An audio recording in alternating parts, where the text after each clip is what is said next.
एक 13 साल का बच्चा अपने घर से निकलता है, हाथ में एक पुरानी राइफल लिए दुश्मन का मुकाबला करने के लिए। उसने क्रिकेट को खैर बात कहकर आम लोगों के सामने झोली क्यों फैलाई और टोंगा पार्टी का मजाक उड़ने के बाद अचानक ऐसा क्या हुआ था कि उन्होंने तख्ते वजीर आजम पर कदम रख दिया। इमरान खान वाकई इस कौम के मसीहा हैं या उनके इस पूरे सफर के पीछे कोई और ही सबक छुपा हुआ है? सबका जिगरी, सबका यार।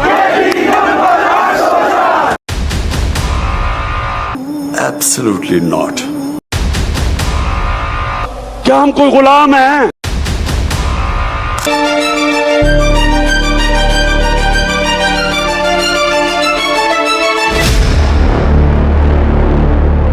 सितंबर 1965 लाहौर की गलियों में बम गिर रहे थे।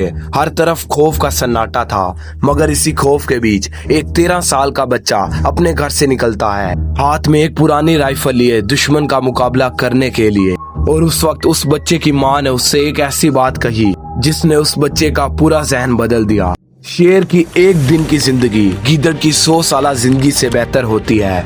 उस वक्त लाहौर की उन तंग गलियों में किसी को मालूम नहीं था कि ये राइफल उठाए खड़ा लड़का आगे चलकर दुनिया का सबसे बड़ा क्रिकेट लेजेंड बनेगा। एक ऐसा मसीहा जिसके बनाए हॉस्पिटल में लाखों लोग मुफ्त इलाज पाएंगे, और एक ऐसा लीडर जिसके एक इशारे पर पूरा पाकिस्तान सड़क पर आ जाएगा और जिसकी आवाज पर दुनिया के बड़े बड़े मुल्क हिल जाएंगे। आज इमरान खान दीवारों के पीछे हैं। कुछ लोग कहते हैं वो पाकिस्तान के आखिरी मसीहा हैं, कुछ कहते हैं वो सिर्फ एक जिद्दी सियासतदान है। लेकिन सच क्या है? आज हम सियासत से ऊपर उठकर बिना किसी पार्टी की साइड लिए उस इंसान की असली कहानी देखेंगे जिसे दुनिया इमरान अहमद खान न्याजी के नाम से जानती है। इमरान खान कोई आम पिछड़े हुए खानदान से नहीं थे। उनका ताल्लुक लाहौर के एक पढ़े लिखे और अमीर खानदान से था। उन्होंने लंदन की ऑक्सफोर्ड यूनिवर्सिटी से पढ़ाई की। उनका एक बड़ा ग्लैमरस लाइफस्टाइल था। लोग उन्हें प्ले बॉय कहते थे और इंग्लैंड की हाई सोसाइटी में उनका उठना बैठना था। लेकिन उनका पहला इश्क सियासत नहीं बल्कि क्रिकेट था। लेकिन क्या आप जानते हैं कि इमरान खान शुरू से बेहतरीन क्रिकेटर नहीं थे। अपने पहले मैच में वो बिल्कुल नाकाम रहे और उनका मजाक उड़ाया गया।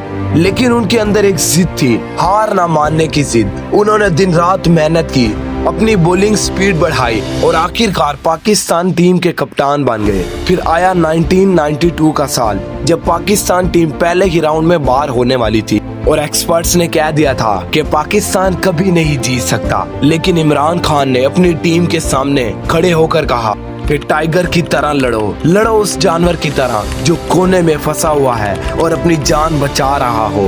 और फिर वो हुआ जो तारीख में कभी नहीं हुआ था। एक हारा पाकिस्तान दुनिया का चैंपियन बन गया। जब एक इंसान दुनिया जीत लेता है तो वो सबसे खुश हो जाता है, मगर इमरान खान के साथ ऐसा नहीं हुआ। वर्ल्ड कप की इस तारीखी जीत के फौरन बाद उनकी जिंदगी का सबसे बड़ा दुख उनके सामने खड़ा था। उनकी वालिदा शौकत खानम कैंसर की वजह से इस दुनिया से चली गई, और एक ऐसा बेटा जो पूरी दुनिया को जीत आया था वो अपनी माँ को नहीं बचा सका।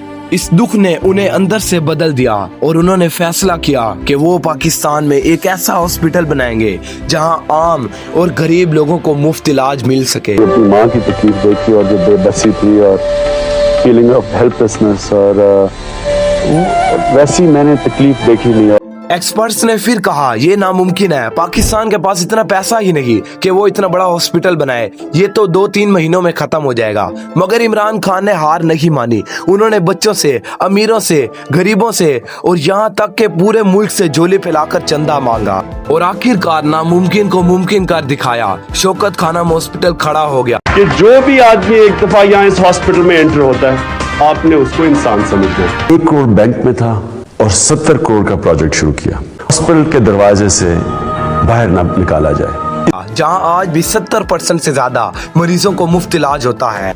और ये वो वक्त था जब पाकिस्तानी अवाम के दिल में उनका रुतबा एक क्रिकेटर से बढ़कर एक मसीहा जैसा हो गया था। लेकिन एक मसीहा को जल्द ही समझ आ गया था कि एक हॉस्पिटल से पूरा मुल्क नहीं बदला जा सकता। अगर सिस्टम को ठीक करना है तो सियासत में आना होगा। 1996 में उन्होंने अपनी पार्टी तहरीक इंसाफ की बुनियाद रखी, मगर सियासत क्रिकेट का ग्राउंड नहीं होता।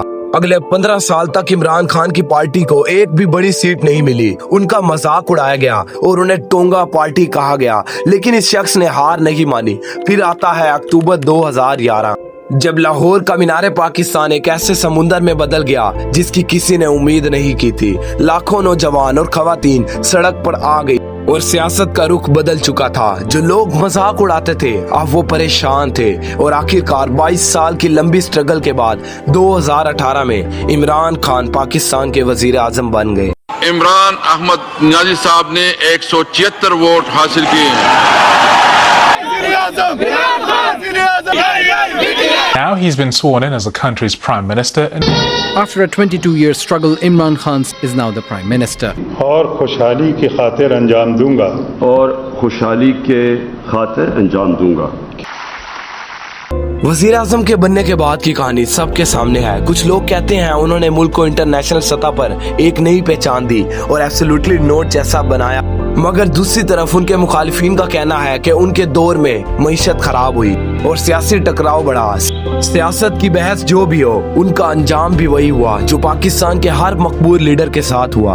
हुकूमत का खात्मा, अदालत के चक्कर और आखिर में जेल। आज इमरान खान अदालत के चक्कर काट रहे हैं, जेल में है और उनके चाहने वाले उन्हें कैदी नंबर 804 कहते हैं। वो कैदी जो किसी से नहीं डरता। सियासत से हटकर अगर देखा जाए तो 1965 का वो राइफल उठाए बच्चा आज भी हार मानने को तैयार नहीं है। आप उन्हें पसंद करें या उनसे नफरत करें, आप इस शख्स को तारीख से मिटा नहीं सकते। अब फैसला आपका है कि आपकी नजर में इमरान खान क्या है, एक भटका हुआ लीडर या इस मुल्क का आखिरी मसीहा। अपनी राय कमेंट में जरूर बताएं।